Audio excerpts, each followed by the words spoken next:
Get4Games Podcast YouTube kanalına hoş geldiniz. Bugün Türkiye'de dijital dünyayı, yani hepimizin her gün saatlerini geçirdiği sosyal medyayı ve oyun platformlarını temelden değiştirebilecek kapsamlı bir yasal düzenleme taslağını masaya yatırıyoruz. Aile ve Sosyal Hizmetler Bakanlığı tarafından hazırlanan ve mevcut internet yasası olan 56-51 sayılı kanunda köklü değişiklikler öngören bu taslak, bugüne kadar gördüğümüz en sıkı denetim mekanizmalarını getiriyor. Bu bölümde bu düzenlemenin ardındaki mantığını ve olası sonuçlarını iki farklı perspektiften ele alacağız. Tartışmamızın merkezindeki soru şu: bu adımlar dijital dünyada çocukları koruyan, şeffaflığı ve hesap verebilirliği sağlayan bir dijital anayasa mıdır? Yoksa Bilgi Teknolojileri ve İletişim Kurumu'na, yani BTK'ya tanınan geniş yetkiler ve ağır yaptırımlarla platformları, yenilikçiliği ve ifade özgürlüğünü tehdit eden bir dijital balyoz mu? Ben bu düzenlemenin dijitaldeki kuralsızlığa son vermek, özellikle çocukları korumak ve küresel teknoloji devlerini hukuki sorumluluk altına almak için gerekli ve stratejik bir adım olduğunu savunacağım. Ben ise niyetin meşruluğunu kabul etmekle birlikte seçilen yöntemlerin orantısız olduğunu, BTK'ya verilen neredeyse sınırsız yetkilerin dijital ekosistemi daraltacağını ve bu dijital balyozun en sonunda kullanıcıların özgürlüklerine ve sevdikleri içeriklere erişimine zarar vereceğine öne süreceğim. O halde pozisyonumu şöyle daha net bir şekilde ortaya koyayım. Bu düzenleme dijital dünyanın vahşi batı dönemini, o kuralsızlığı kapatıyor ve kuralları olan yeni bir şeffaflık ve sorumluluk çağı başlatıyor.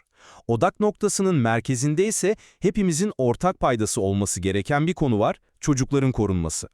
Taslak, 15 yaş altı için sosyal medya kullanımına net bir sınır getiriyor ve platformlara yaş doğrulama sistemleri kurma zorunluluğu yüklüyor. Bu artık 18 yaşından büyüğüm kutucuğunu işaretlemenin yetmediği, platformların o beyan esaslı politikalarının arkasına saklanamayacağı somut bir koruma kalkanı oluşturulacağı anlamına geliyor. 15-18 yaş arası gençler için getirilen ebeveyn kontrol araçları da aynı derecede önemli. Yani ebeveynlerin çocuklarının hesap ayarlarını uzaktan kontrolü, finansal işlemlerde onay mekanizması ve ekran süresi sınırlaması gibi yetkiler, ailelere soyut tavsiyeler yerine somut bir denetim gücü veriyor. Oyun dünyası içinse yurt dışı kaynaklı oyun dağıtıcılarına Türkiye'de temsilci bulundurma zorunluluğu getirilmesi, küresel devleri Türk hukuk sistemi karşısında doğrudan muhatap kılıyor. Yani artık oyununuzda bir haksızlıkla karşılaştığınızda, okyanus aşırı bir e-posta adresine değil, Türkiye'de Türk kanunlarına göre hesap sorabileceğiniz bir yasal ofise başvurabileceksiniz. Bu, hesap verebilirlik adına devrim niteliğinde bir adımdır. Argümanlarınızın temelindeki çocukları koruma hedefine, yani ona kimse itiraz edemez, doğru. Ancak benim temel endişem, bu meşru hedefe ulaşmak için seçilen yöntemlerin orantısızlığı ve yarattığı büyük riskler. Bu düzenleme, BTK'yı oyun ve sosyal medya platformları üzerinde tam yetkili, neredeyse sınırsız bir denetim organına, bir nevi dijital süpervaliye dönüştürüyor. Yaptırımların ağırlığına bakalım: 30 milyon TL'ye varan para cezaları ve çok daha tehlikelisi, internet bant genişliğinin %90'a kadar daraltılması tehdidi. Bunun ne anlama geldiğini somutlaştıralım, değil mi? Bu, teknik olarak internet servis sağlayıcılarına bu platformun trafiğini bol talimatı vermek demektir. Yani YouTube videonuz bir anda yüklenmemeye, Instagram akışınız yenilenmemeye, oyununuzda anlık gecikmelerle oynanamaz hale gelmeye başlayacak. Platform resmen kapanmayacak ama Fiilen kullanılamaz hale gelecek. Bu bir görünmez engeldir, bir düzenleme değil, bir kapatma tehdididir. üstelik BTK'nın platformlardan algoritmalarından veri işleme mekanizmalarına kadar her türlü ticari sırrı talep etme ve riskli bulduğu hizmetleri durdurma yetkisi, bu dijital balyozun Türkiye'deki yenilikçiliği ezme ve birçok küresel platformu pazardan çekilmeye zorlama potansiyeli taşıdığını gösteriyor. O zaman ilk ve en hassas noktadan başlayalım. 15 yaş sınırı ve yaş doğrulama zorunluluğu. Ben bunun çocukları dijital dünyanın kanıtlanmış zararlarından korumak için çekilmiş net ve evet gerekli bir çizgi olduğunu düşünüyorum. Bu platformları kuralları olmayan devasa bir oyun alanına benzetebiliriz. Bu yasa o oyun alanına ilk kez bu bölgeye küçük çocuklar giremez tabelasını ve bir de denetim görevlisini koyuyor. Bu kötü bir şey mi? Bence değil. Platformların artık kullanıcı yaşını teknik olarak teyit etme zorunluluğu, mevcut gevşek ve işlevsiz politikaların sonu demektir. Bu bir yasaklama değil, yaşa uygun bir koruma standardı belirleme girişimidir. Devletin bu sorumluluğu alması kaçınılmazdı. Siz buna bir koruma kalkanı diyorsunuz, anlıyorum, ama bu kalkanın kendisi, yani bu yaş doğrulama mekanizmasının nasıl işleyeceği sorusu çocukları başka bir tehlikeye, yani kitlesel veri sızıntılarına ve izlenmeye karşı savunmasız bırakıyor. Soruyorum, bu yaş doğrulama pratikte nasıl yapılacak? Kullanıcılardan, yani milyonlarca çocuktan TC kimlik numaraları mı istenecek, yoksa yüz tanıma gibi biyometrik verileri mi talep edilecek? Her iki senaryoda çocukların en hassas kişisel verilerinin toplandığı devasa bir veri tabanı anlamına gelir. Bu veri tabanının güvenliğini kim, nasıl sağlayacak? Tarih bize bu tür toptan yasakların genellikle çocukları alternatif ve çok daha güvensiz yollara ittiğini de gösteriyor. VPN kullanımı, sahte hesaplar, denetimden tamamen çıkacak şekilde çocuklar denetimden tamamen çıkabilir. Yani iyi niyetle örülen bu kalkan çocukları daha tehlikeli ve karanlık sulara itebilir. Çözüm toptan yasaklamada değil, ailede ve okulda verilecek eleştirel medya okuryazarlığı eğitimindedir. Eğitim ve farkındalığın önemine kesinlikle katılıyorum, ancak bu sorumluluğun sadece ailelere ve okullara yıkılabileceği anlamına gelmez.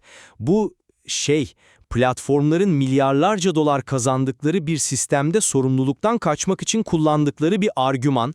Teknik riskler var, evet, ama veri güvenliği aşılamayacak bir teknolojik sorun değil. Mahremiyeti koruyan yaş doğrulama teknolojileri üzerinde zaten çalışılıyor. Buradaki asıl mesele riskler arasında bir tercih yapmak. Hiçbir şey yapmamanın ve çocukları siber zorbalığa, istismara, zararlı içeriklere karşı savunmasız bırakmanın riski mi daha büyük, yoksa denetimli bir sistemin veri güvenliği riski mi? Ben ilkinin çok daha yıkıcı olduğunu düşünüyorum. Platformları bu sorumluluğu almaya zorlamak doğru adımdır. İki risk arasında bir denge kurulması gerektiği açık. Ancak burada denge kontrol lehine orantısız bir şekilde bozuluyor. Bu düzenleme her vatandaşı potansiyel bir doğrulanması gereken kimlik olarak görüyor ve bu dijital özgürlüklerin ruhuna aykırı. Sanırım bu noktada anlaşamayacağız. İsterseniz oyun sektörüne etkilerine geçelim. Bu düzenleme sizce oyun piyasasını boğan bir adım mı, yoksa adil bir sorumluluk dağılımı mı getiriyor? Bana göre ikincisi. Düzenleme sorumluluk zincirine çok net kuruyor.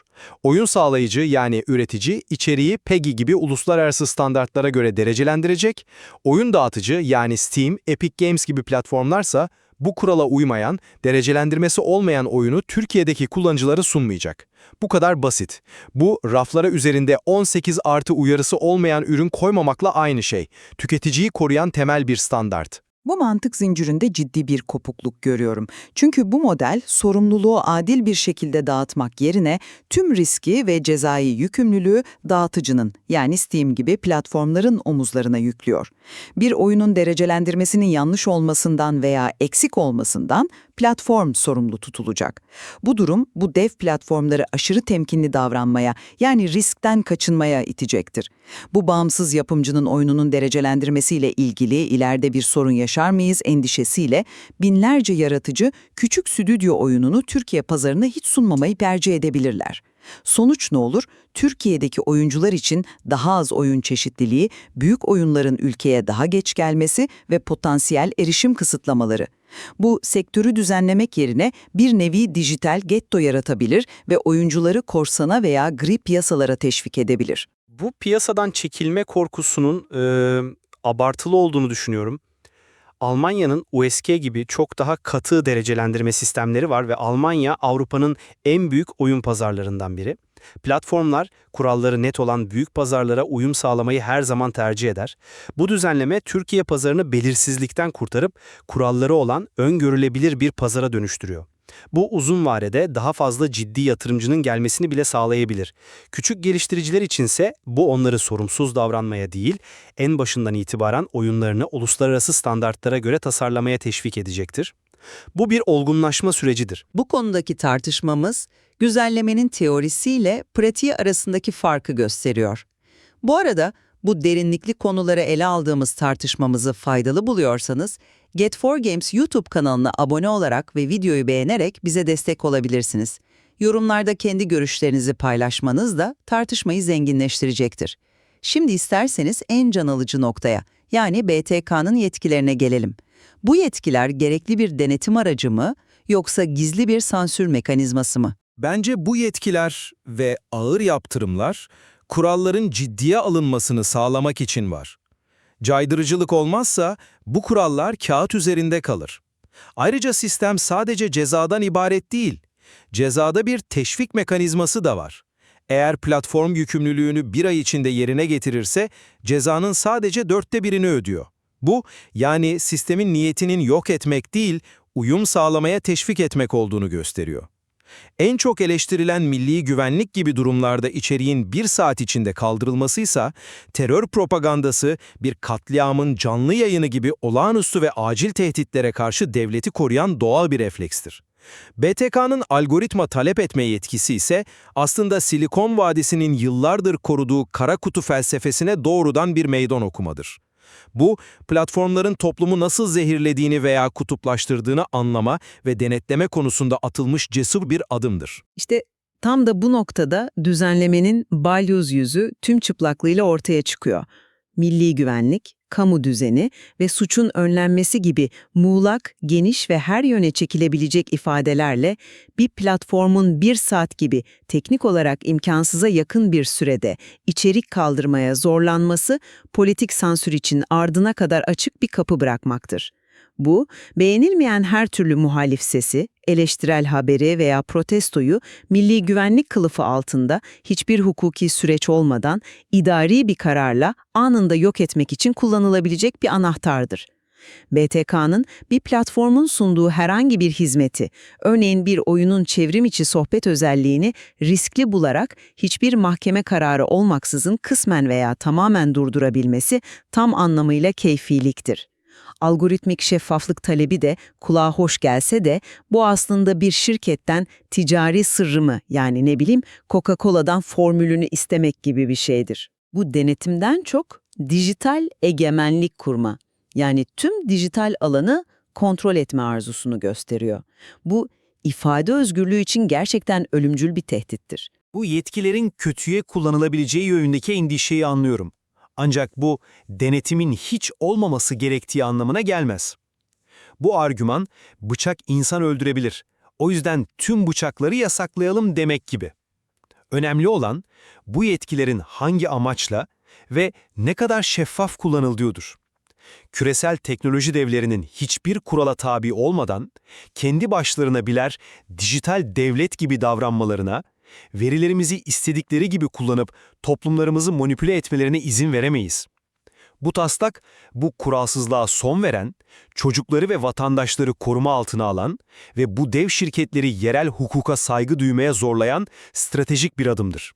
Bu, daha güvenli ve hesap verebilir bir dijital gelecek için gereklidir. Platformların hesap verebilirliği konusunda size katılıyorum. Küresel devlerin hukuktan muaf olmaması gerektiği açık.